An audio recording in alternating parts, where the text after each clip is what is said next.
अस्सलाम वालेकुम स्टूडेंट्स, उम्मीद है आप तमाम लोग खैरियत से होंगे। मेरा नाम मोहम्मद उमर खान है और आप देख रहे हैं दी लॉ चैनल। इस चैनल पर गुफ्तगू करते हैं हम लॉ, लैट, लॉ गैट और LLB 4 ईयर्स के हवाले से। तो अगर आप नए कैंडिडेट हैं, नए स्टूडेंट हैं, इस चैनल पर पहली बार तशरीफ लाएं तो इस चैनल को ज़रूर सब्सक्राइब करें ताकि इस तरह की मजीद अपडेटेड और लेटेस्ट वीडियोज़ हम आप तमाम कैंडिडेट्स की खदमत में बर वक्त शेयर कर सकें। आज के इस लेक्चर में हम डिस्कस करने वाले हैं इस्लामिक स्टडीज़ के सब्जेक्ट को। वो तमाम लोग जो लॉ एडमिशन टेस्ट को प्रिपेयर कर रहे हैं और साल 2026 के किसी भी लैट में अपेयर होना चाहते हैं, ये वीडियो सीरीज़ आप तमाम स्टूडेंट्स को फैसिलिटेट करेगी। आज का हमारा लेक्चर इस्लामिक स्टडीज़ के सब्जेक्ट से रिलेटेड है और इसमें हम इंपॉर्टेंट क्वेश्चंस और उन क्वेश्चंस को डिस्कस करने वाले हैं जो पास पेपर्स में पूछे जाते रहे। इस वीडियो को स्टार्ट करते हुए मैं आप तमाम स्टूडेंट्स को बता दूं कि आपने इस वीडियो की स्पीड को 2x पे कर लेना है या 1.75x पे कर लेना है, जो स्पीड आपके लिए कंफर्टेबल और कन्वीनियंट हो, ताकि कम वक्त में आप पूरे लेक्चर को सुन सकें और आप इससे इस्तेफादा हासिल कर सकें। तो वीडियो स्टार्ट करते हुए आपने डिस्क्रिप्शन में जो लिंक है उस पर क्लिक करके हमारी कम्युनिटी को ज्वाइन कर लेना है ताकि आपको तमाम की तमाम फ्री PDF, फ्री मटेरियल और प्रिपरेटरी जो रिसोर्सेज हैं उनकी एक्सेस मिल सके। जिस तरीके से आप यहाँ देख रहे हैं दी लॉ चैनल की ये कम्युनिटी है, यहाँ फॉलो का बटन होगा, उस पर आपने क्लिक कर लेना है, बेल आइकन को प्रेस कर लेना है ताकि ये फ्री क्विज वगैरह आपको मिलते रहें। अगर कम्युनिटी के थ्रू लिंक के थ्रू कम्युनिटी को आप एक्सेस न कर पाएँ तो इस नंबर पर आपने एक व्हाट्सएप मैसेज कर देना है। तो बगैर वक्त ज़ाया किए हम अपने लेक्चर को स्टार्ट करते हैं। अब ये सारे सवाल जो आपके साथ मैं डिस्कस करूँगा, इन क्वेश्चंस को आपने अपने पास नोट करना है, इनके आंसर्स को बेसिकली आपने अपने पास नोट करना है। मेरे आंसर मार्क करने से पहले आपने आंसर को मार्क करना है और उसके बाद आपने देखना है कि at the end of the test, at the end of the lecture आपके कितने क्वेश्चंस ठीक हैं और कितने गलत हैं।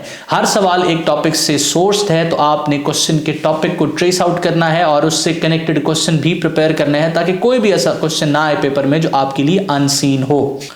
इससे हट के मैं क्वेश्चन से रिलेटेड आपको कुछ असाइनमेंट्स भी बताता रहूंगा, वो भी आपने इंटरनेट से सर्च करता रहना है।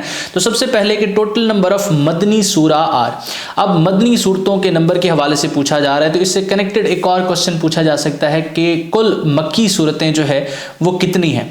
तो अब मदनी सूरतों से रिलेटेड क्वेश्चन है, तो ऑप्शंस को रीड आउट करने के बाद अगर आपने करेक्ट आंसर के तौर पर ऑप्शन बी को मार्क किया है 25, तो आपका जवाब बिल्कुल दुरुस्त है। उसके बाद the duty of Hazrat Israfil is. अब हजरत इसराफील जो है उनकी ड्यूटी के हवाले से पूछा जा रहा है। ऑप्शंस को रीड आउट करके करेक्ट आंसर को आपने अपने पास मार्क करना है। इससे कनेक्टेड जो क्वेश्चंस हैं वो ये आपसे पूछा जा सकता है कि हजरत इजराइल जो है उनकी ड्यूटीज में क्या शामिल है, तो वहां पे आपको ऑप्शंस दिए जाएंगे। तो अब इस सवाल को आपने रीड आउट करके करेक्ट आंसर अपने पास मार्क करना है। तो ऑप्शंस को रीड आउट करने के बाद अगर आपने करेक्ट आंसर के तौर पे ऑप्शन बी को मार्क किया है तो आपका जवाब बिल्कुल दुरुस्त है।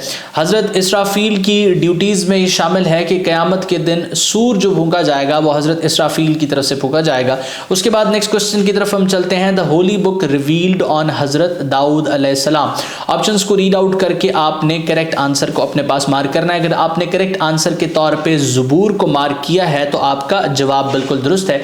इसी से कनेक्टेड ये क्वेश्चन पूछा जा सकता है कि तौरात जो है ये किस पैगंबर पर नाज़िल हुई है। आपने इस क्वेश्चन को भी सर्च करना है और इसके अलावा जो 4 आसमानी कुतुब हैं जिनसे रिलेटेड अक्सर औकात लैट में पूछा जाता है, किसी और एग्जाम में पूछा जाता है, इनको आपने लाजमन प्रिपेयर कर लेना है। देन नेक्स्ट क्वेश्चन आप देख सकते हैं और वो क्वेश्चन मेराज के इवेंट के हवाले से है कि मेराज का इवेंट जो है वो कब अकर हुआ था। ऑप्शंस को रीड आउट करके आपने अपने पास करेक्ट आंसर को मार्क करना है। अगर करेक्ट आंसर के तौर पे आपने 27 रजब को मार्क किया है ऑप्शन सी, तो आपका जवाब बिल्कुल दुरुस्त है। उसके बाद नेक्स्ट क्वेश्चन आप अपनी स्क्रीन पर देख सकते हैं कि on which of the following occasions Muslim offer नमाज कुसूफ। अब नमाज कुसूफ जो है ये कब अदा की जाती है। ऑप्शंस को रीड आउट करने के बाद करेक्ट आंसर को आपने अपने पास मार्क करना है। अगर करेक्ट आंसर के तौर पे आपने option C at the time of eclipse of moon यानी कि चांद ग्रहण के मौके पर यह अदा की जाती है तो आपका जवाब जो है वो बिल्कुल दुरुस्त है। इसका आंसर ऑप्शन सी है। उसके बाद who introduced the jail system for detention of prisoners. तो कैदियों के लिए जेल सिस्टम जो है वो किसने इंट्रोड्यूस किया है। ऑप्शंस को रीड आउट करके करेक्ट आंसर आपने अपने पास मार्क करना है। अगर करेक्ट आंसर के तौर पे आपने ऑप्शन डी हजरत उमर रजी अल्लाह को मार्क किया है तो आपका जवाब बिल्कुल दुरुस्त है। अब ये जितने भी क्वेश्चंस हैं ये वो क्वेश्चंस हैं जो लॉ एडमिशन टेस्ट में पूछे जा रहे हैं, रिपीट हो रहे हैं। ये एग्जैक्ट क्वेश्चंस या इनसे कनेक्टेड क्वेश्चंस पूछे जा रहे हैं। कोई भी क्वेश्चन जो द लॉ चैनल की इस प्रिपरेटरी सीरीज में शेयर किया जा रहा है वो इररिलेवेंट नहीं है। अब अगर आप चाहते हैं कि आपको इसी तरह के क्वेश्चंस की एक्सेस दी जाए, आपको इसी तरह के relevant to the point question दिए जाएं जिससे आप कम वक्त में बेहतरीन तरीके से तैयारी कर लें, तो आप जो है वो द लॉ अकेडमी का लैट प्रिपरेटरी कोर्स ज्वाइन कर सकते हैं। इस कोर्स के अंदर आपको वीडियो लेक्चर्स प्रोवाइड किए जाते हैं, आपको डिजिटल टेस्ट दिए जाते हैं, आपके डिजिटल जो है वो नोट्स आपको प्रोवाइड किए जाते हैं, आपको टीचर्स प्रोवाइड किए जाते हैं जो व्हाट्सएप पे आपके साथ इन टच रहते हैं। आप कभी भी अपनी स्टडीज से रिलेटेड उनके साथ डिस्कस कर सकते हैं। तो एक स्टडी इन्वायरमेंट क्रिएटेड होती है जिसके थ्रू बासानी आप घर बैठ के प्रिपेयर कर सकते हैं।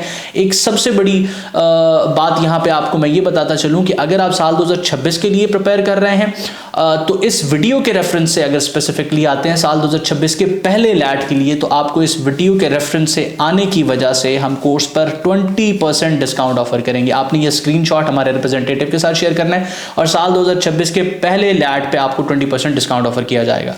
मजीद इन्फॉर्मेशन और डिटेल्स देने के लिए आप हमारे रिप्रेजेंटेटिव को इस नंबर पर व्हाट्सएप कर सकते हैं। उसके बाद नेक्स्ट क्वेश्चन की तरफ हम चलते हैं कि who gave the idea of digging trench on the eve of गज़वाए खंदक।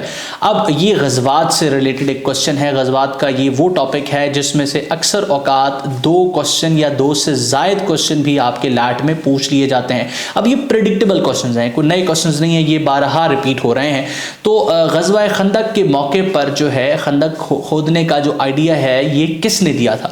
ऑप्शंस को रीड आउट करने के बाद अगर आपने करेक्ट आंसर के तौर पे ऑप्शन सी हजरत सलमान फारसी रज़ी अल्लाह को मार्क किया है तो आपका जवाब जो है वो बिल्कुल दुरुस्त है। उसके बाद Khalilullah is the title of which profit. अब ये जो टाइटल से रिलेटेड क्वेश्चन है ये भी अक्सर औकात पूछ लिए जाते हैं और ये 5 से 7 क्वेश्चन हैं। अगर आप इनको प्रिपेयर कर लेते हैं तो अगर क्वेश्चन पूछा जाए तो उन्हीं से रिलेटेड होगा।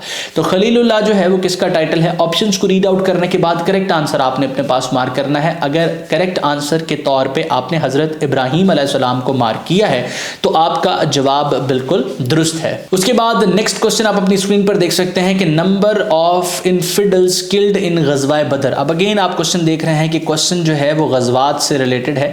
तो गज़वाए बदर से रिलेटेड यहाँ सवाल पूछा जा रहा है कि गज़वाए बदर में कितने मुशरिकों को जो है वो हलाक किया गया था। ऑप्शंस को रीड आउट करने के बाद अगर आपने करेक्ट आंसर के तौर पे ऑप्शन सी 70 को मार्क किया है तो आपका जवाब बिल्कुल दुरुस्त है। उसके बाद नेक्स्ट क्वेश्चन आप देख सकते हैं, ये भी लॉ एडमिशन टेस्ट में रिपीट हुआ है। सियाह सित्ता के हवाले से पूछा जा रहा है कि ये ऑथेंटिक कलेक्शन ऑफ अहादीस की किताबें हैं और इनके नंबर के हवाले से पूछा जा रहा है। ऑप्शंस को रीड आउट करने के बाद अगर आपने करेक्ट आंसर के तौर पे ऑप्शन बी 6 को मार्क किया है तो आपका जवाब बिल्कुल दुरुस्त है। उसके बाद नेक्स्ट क्वेश्चन आप देख सकते हैं कि holy prophet peace be upon him, peace be upon him, हुजूर अकरम सल्लल्लाहु अलैहि वसल्लम ने आखिरी खुतबा अरफात के मकाम पर कब दिया? ऑप्शंस को रीड आउट करने के बाद अगर आपने करेक्ट आंसर के तौर पे ऑप्शन बी 9 ऑफ जुल्हज को मार्क किया है तो आपका जवाब बिल्कुल दुरुस्त है। उसके बाद नेक्स्ट क्वेश्चन आप अपनी स्क्रीन पर देख सकते हैं और ये क्वेश्चन भी टाइटल से रिलेट कर रहा है, लेकिन ये टाइटल जो है वो एक सहाबी का टाइटल है। ऑप्शंस आपके सामने है। सबसे पहले क्वेश्चन को हम देखते हैं कि the title of Saifullah was given to. अब सैफुल्लाह का मतलब क्या है? सबसे पहले तो आपने ये भी सर्च करके कमेंट सेक्शन में पेस्ट करना है। उसके बाद सैफुल्लाह का जो टाइटल है वो किसको दिया गया? ऑप्शंस को रीड आउट करके करेक्ट आंसर आपने अपने पास मार्क करना है। अगर करेक्ट आंसर के तौर पे आपने ऑप्शन डी हजरत खालिद बिन वलीद रजी अल्लाह को मार्क किया है तो आपका जवाब जो है वो बिल्कुल दुरुस्त है। उसके बाद नेक्स्ट क्वेश्चन आप अपनी स्क्रीन पर देख सकते हैं। अब ये जो है वो हिजरत से रिलेटेड है। हुजूर अकरम सल्लल्लाहु अलैहि वसल्लम stayed at dash during migration to Medina. अब मदीना की तरफ हिजरत करते हुए हुजूर अकरम सल्लल्लाहु अलैहि वसल्लम कहाँ रुके? ऑप्शंस को रीड आउट करने के बाद अगर आपने करेक्ट आंसर के तौर पे ऑप्शन सी केव ऑफ सोर को मार्क किया है, गारे सोर को मार्क किया है तो आपका जवाब बिल्कुल दुरुस्त है। उसके बाद tragedy of Karbala took place in. Options को रीड आउट करने के बाद अगर करेक्ट आंसर के तौर पे आपने ऑप्शन बी को मार्क किया है 61 हिजरी तो आपका जवाब जो है वो बिल्कुल दुरुस्त है। ऑप्शन बी इसका दुरुस्त जवाब है। अब नेक्स्ट क्वेश्चन आप अपनी स्क्रीन पर देख सकते हैं। The pact of Medina was signed between. मिसाक मदीना, पैक्ट ऑफ मदीना, ये किसके दरमियान साइन हुआ था? ऑप्शंस को रीड आउट करने के बाद अगर आपने करेक्ट आंसर के तौर पे जो है वो ऑप्शन बी को सिलेक्ट किया है जूज एंड मुस्लिम्स तो आपका जवाब जो है वो बिल्कुल दुरुस्त है। ऑप्शन बी इसका दुरुस्त जवाब है। अब मिसाक मदीना पहला कॉन्स्टिट्यूशन है, ये वो डॉक्यूमेंट है जिसमें मदीना की रियासत को कैसे चलाया जाना था, और ये जो मिसाक मदीना का पैक्ट था, एग्रीमेंट था, ये मुसलमानों और यहूदियों के दरमियान हुआ था, मुस्लिम्स और जूस के दरमियान हुआ था। उसके बाद नेक्स्ट क्वेश्चन आप अपनी स्क्रीन पर देख सकते हैं कि हु वाज वाइफ ऑफ हज़रत इब्राहीम अलैहिस्सलाम एंड मदर ऑफ हज़रत इस्माइल अलैहिस्सलाम। अब हज़रत इब्राहीम अलैहिस्सलाम की ज़ौजा और हज़रत इस्माइल अलैहिस्सलाम की वालदा, इनका नाम क्या है? ऑप्शंस को रीड आउट करने के बाद अगर आपने करेक्ट आंसर के तौर पे ऑप्शन बी को मार्क किया है हजरत हाजरा, तो आपका जवाब बिल्कुल दुरुस्त है। अब इससे कनेक्टेड एक और क्वेश्चन है, हजरत इस्माइल से रिलेटेड आपने कुछ फैक्ट्स को सर्च करना है और सर्च करने के बाद आपने कमेंट सेक्शन में बताना है। अब ये कमेंट सेक्शन में बताने की असाइनमेंट अगर आप कर लेते हैं तो इससे कनेक्टेड जितने भी क्वेश्चंस हैं आप उनसे रिलेटेड प्रिपेयर हो जाएंगे, और बाकी स्टूडेंट्स जो उन कमेंट्स को पढ़ रहे हैं वो उससे सीख लेंगे, उनको जो है वो कोई नई चीज़ उनके इल्म में आ जाएगी। बहुत से बच्चे कहते हैं कि जी लेक्चर को ब्रीफ रखा जाए, टू द पॉइंट रखा जाए, तो ये सवाल पढ़ने का तो कोई फ़ायदा नहीं होगा ना। इन क्वेश्चंस को कैसे पूछा जा रहा है, इन क्वेश्चन से कनेक्टेड क्या चीज़ें आ रही हैं और इनसे रिलेटेड आपने और क्या चीज़ें पढ़नी है, ये बताना बड़ा ज़रूरी है। वो बच्चे जो चाहते हैं कि उनको शॉर्टकट मिले तो वो द लॉ चैनल की कम्युनिटी को छोड़ दें। शॉर्टकट्स की तरफ हमने बच्चों को ना तो कभी हम लेके गए हैं और ना हमने कभी स्टूडेंट्स को लेके जाना है। आपको ये सारी रिसोर्सेज फ्री दी जा रही हैं लेक्चर्स की सूरत में, हमारी टीम की असिस्टेंस की सूरत में। आपने बदले में सिर्फ वक्त देना होता है और वो भी अपनी ज़ात के लिए देना होता है। अगर आप वो भी नहीं दे पाते तो मैं नहीं समझता कि फिर आप कोई जो है ना अपने करियर के साथ सीरियस हैं, अपनी ज़ात के साथ सीरियस हैं। तो एटलीस्ट आपको वक्त देना है, आपने प्रिपेयर करना है। बाकी डेफिनेटली रिसोर्सेज की लिहाज से, रिसोर्सेज के लिहाज से हम आपके लिए ईज क्रिएट करने की कोशिश कर रहे हैं। उसके बाद नेक्स्ट क्वेश्चन आप अपनी स्क्रीन पर देख सकते हैं, the last month of Islamic calendar is. अब इस्लामी साल का जो है आखिरी महीना वो कौन सा है? ऑप्शंस को रीड आउट करने के बाद अगर आपने करेक्ट आंसर के तौर पे ऑप्शन सी को मार्क किया है जुल्हज को, तो आपका जवाब बिल्कुल दुरुस्त है। उसके बाद नेक्स्ट क्वेश्चन आप अपनी स्क्रीन पर देख सकते हैं कि the primary source of fiqh after Quran is. अब फिका की प्राइमरी और सेकेंडरी दो सोर्सेज हैं। अगर प्राइमरी सोर्सेज की बात की जाए तो प्राइमरी सोर्स में सबसे पहले कुरान है और कुरान के बाद सुन्ना है। तो ऑप्शंस को रीड आउट करने के बाद अगर आपने डी मार्क किया है सुन्ना, तो आपका जवाब बिल्कुल दुरुस्त है। इसी जगह अगर आपसे जो है ना सुन्ना की जगह पे हदीस बाज़ दफ़ा ऑप्शंस में लिखा होता है तो हदीस भी जो है वो इसका दुरुस्त जवाब है। उसके बाद नेक्स्ट क्वेश्चन आप देख सकते हैं कि हज़रत ईसा अलैहिस्सलाम वाज कज़न ऑफ। ऑप्शंस को रीड आउट करने के बाद आपने अगर करेक्ट आंसर के तौर पे ऑप्शन बी को मार्क किया हज़रत दाऊद अलैहिस्सलाम, तो आपका जवाब बिल्कुल दुरुस्त है। हज़रत दाऊद अलैहिस्सलाम से रिलेटेड आपने कुछ क्वेश्चंस को सर्च करना है, कुछ फैक्ट्स को सर्च करना है और उन फैक्ट्स को फिर कमेंट सेक्शन में बताना है। नेक्स्ट क्वेश्चन आप देख सकते हैं निसाब ऑफ ज़कात। ये भी लॉ एडमिशन टेस्ट में रिपीट हुआ है, एक से ज़ायद बार पूछा गया है और ये बेस है, ये आपको पता होना चाहिए। तो निसाब ऑफ ज़कात फॉर सिल्वर इज। अब चांदी पे निसाब ज़कात के बारे में पूछा जा रहा है। ऑप्शंस को रीड आउट करने के बाद अगर आपने दुरुस्त जवाब के तौर पे ऑप्शन सी को मार्क किया है तो आपका जवाब बिल्कुल दुरुस्त है। 52.5 तोला चांदी या 612.36 ग्राम सिल्वर का ये निसाब है ज़कात के लिए। उसके बाद नेक्स्ट क्वेश्चन आप अपनी स्क्रीन पर देख सकते हैं कि ग़ज़वा बदर took place in which Hijri year. Options को रीड आउट करने के बाद करेक्ट आंसर के तौर पे आपने ऑप्शन बी को मार्क किया है 2 हिजरी, तो आपका जवाब बिल्कुल दुरुस्त है। ये अगेन क्वेश्चन ग़ज़वात के टॉपिक से रिलेट कर रहा है। अब इसी से रिलेटेड अगर हम फॉर एग्जांपल डेट्स की ही बात करें या ईयर की बात करें तो आपसे ग़ज़वा खंदक के हवाले से पूछा जा सकता है और मुख्तलिफ जो ग़ज़वात हैं उनकी डेट्स को आपने एक बार ज़रूर सर्च करना है और ग़ज़वात के टॉपिक से रिलेटेड आपने प्रिपेयर्ड रहना है। यहाँ क्वेश्चन पूछे जाते हैं और आपने अगर कोई चीज़ प्रिपेयर की है इसी टॉपिक से रिलेटेड तो वो आपने शेयर जरूर करनी है ताकि बाकी स्टूडेंट्स उससे मुस्तफीद हो सकें।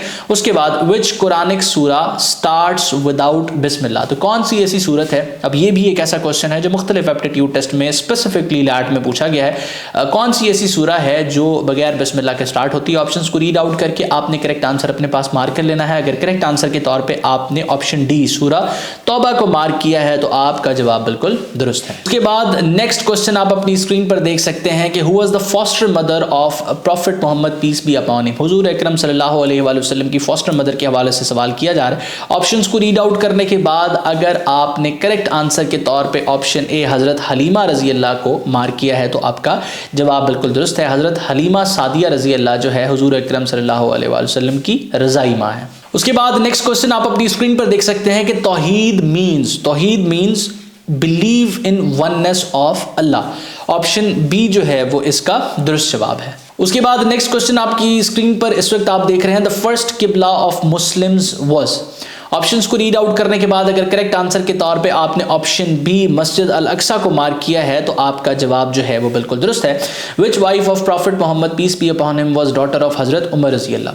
हजरत उमर रजी अल्लाह की कौन सी बेटी हुजूर अकरम सल्लल्लाहु अलैहि वसल्लम की वाइफ हैं, यानी कि अज़वाज मुतहरात में उम्मुल मोमिनीन में जो है ना उनका शुमार होता है। ऑप्शंस को रीड आउट करने के बाद अगर आपने करेक्ट आंसर के तौर पे ऑप्शन सी हजरत हफ्सा को मार्क किया है तो आपका जवाब बिल्कुल दुरुस्त है। उसके बाद आपने एक और चीज़ को सर्च करना है कि हज़रत अबू बकर रज़ी अल्लाह की कौन सी बेटी हुजूर अकरम सल्लल्लाहु अलैहि वसल्लम की ज़ौजा हैं, यानी कि उम्मुल मोमिनीन हैं, मोमिनों की माँ हैं, तो वो आपने सर्च करके कमेंट सेक्शन में लाजमी बताना है। उसके बाद नेक्स्ट क्वेश्चन की तरफ हम बढ़ें तो first mosque ever built in the history of Islam. Options को रीड आउट करने के बाद अगर आपने करेक्ट आंसर के तौर पे ऑप्शन सी मस्जिद अल कुबा को मार्क किया है तो आपका जवाब बिल्कुल दुरुस्त है। Who among the following new the language of birds, तो परिंदों की जुबान जो है वो कौन जानते थे। ऑप्शंस को रीड आउट करने के बाद अगर आपने करेक्ट आंसर के तौर पे ऑप्शन ए हजरत सलेमान अलैहिस्सलाम को मार्क किया है तो आपका जवाब बिल्कुल दुरुस्त है। उसके बाद नेक्स्ट क्वेश्चन आप अपनी स्क्रीन पर देख सकते हैं कि what was the name of prophet Muhammad peace be upon him mother. हुजूर अकरम सल्लल्लाहु अलैहि वसल्लम की वालदा का क्या नाम था। ऑप्शंस को रीड आउट करने के बाद अगर करेक्ट आंसर के तौर पे आपने ऑप्शन ए हजरत आमिना रजी अल्लाह को मार्क किया है तो आपका जवाब बिल्कुल दुरुस्त है। इससे कनेक्टेड एक और क्वेश्चन है कि हुजूर अकरम सल्लल्लाहु अलैहि वसल्लम के वालिद का नाम, आपके दादा का नाम क्या था। इससे कनेक्टेड एक और क्वेश्चन है कि आपके जो है वो चचा जो आपके करीबी थे, आपको जो है ना बहुत उन्होंने सपोर्ट किया, हज़रत हमज़ा के हवाले से पूछा जाता है, तो वो फैक्ट भी आपको प्रिपेयर्ड होना चाहिए। इससे कनेक्टेड एक और क्वेश्चन है कि हुजूर अकरम सल्लल्लाहु अलैहि वसल्लम किस उम्र में जो है उनकी वालदा उन्हें छोड़ के चली गई। उसके बाद आपके दादा जो है किस उम्र में आपको तनहा छोड़ के चले गए, इस दुनिया से रुखसत हो गए। तो ये डेट्स या ये ईयर स्पेसिफिकली आपको पता होना चाहिए। ये क्वेश्चन बाज़ दफ़ा जो है वो आपसे पूछ लिया जाता है। इसी तरीके से आप सल्लल्लाहु अलैहि वसल्लम की जो बेटियां हैं उनसे रिलेटेड भी क्वेश्चन पूछ लिए जाते हैं, और आप सल्लल्लाहु अलैहि वसल्लम के दामाद जो हैं उनसे रिलेटेड, सन इन लॉ से रिलेटेड भी जो है वो क्वेश्चन पूछ लिया जाता है। तो ये आपको प्रिपेयर्ड होना चाहिए। उसके बाद हज़रत उमर रज़ी अल्लाह embraced Islam influenced by which surah of Holi Quran. तो हज़रत उमर ने जो है हज़रत उमर रज़ी अल्लाह ने कौन सी सूरत से जो है इन्फ्लुएंस होकर इस्लाम को कबूल किया था। ऑप्शंस को रीड आउट करने के बाद अगर आपने ऑप्शन ए सूरह ताहा को मार्क किया है तो आपका जवाब जो है वो बिल्कुल दुरुस्त है। अब ये वो क्वेश्चंस हैं जो लॉ एडमिशन टेस्ट में रिपीट हो रहे हैं। हर क्वेश्चन एक टॉपिक से सोर्स्ड है और वो टॉपिक जो है वो ऐसा है जिससे कनेक्टेड और क्वेश्चंस भी प्रिपेयर किए जा सकते हैं। तो अगर आपको इस लेक्चर ने फैसिलिटेट किया है तो आप दी लॉ चैनल को सब्सक्राइब कर लें, बेल आइकन को प्रेस कर लें, ऑल पे क्लिक कर लें ताकि तमाम प्रिपरेटरी वीडियोस हम आप तक बर वक्त पहुंचा सकें। इसके अलावा अगर आपके जहन में कोई भी सवाल है, कोई चीज़ आपको कंफ्यूज कर रही है, तो आप हमारी टीम के साथ इन टच आ सकते हैं। टीम के साथ इन टच आना, उनसे सवाल करना, उनके साथ जो है वो अपनी स्टडी प्रोग्रेस को शेयर करना, ये बिल्कुल फ्री ऑफ कॉस्ट है। व्हाट्सएप पे आपने एक मैसेज करना है, नंबर आपके साथ शेयर कर दिया गया है। इससे हट के आपका हमारी टीम के साथ इन टच रहने का सबसे बड़ा फ़ायदा ये है कि आपको आपकी प्रिपरेशन से हट के आपके एडमिशन्स में हम फैसिलिटेट करते हैं, और इसके लिए हम किसी किस्म के स्टूडेंट से चार्जेस नहीं लेते। ये बिल्कुल फ्री ऑफ कॉस्ट है। ये हमारे स्टूडेंट्स के लिए, हमारी कम्युनिटी के लिए हमारी सर्विस है। मैं उम्मीद करता हूँ ये लेक्चर आपके लिए हेल्पफुल रहा। अपना बहुत सारा ख्याल रखिएगा। तो मुझे और मेरी टीम को ज़रूर याद रखिएगा। अल्लाह हाफ़िज़।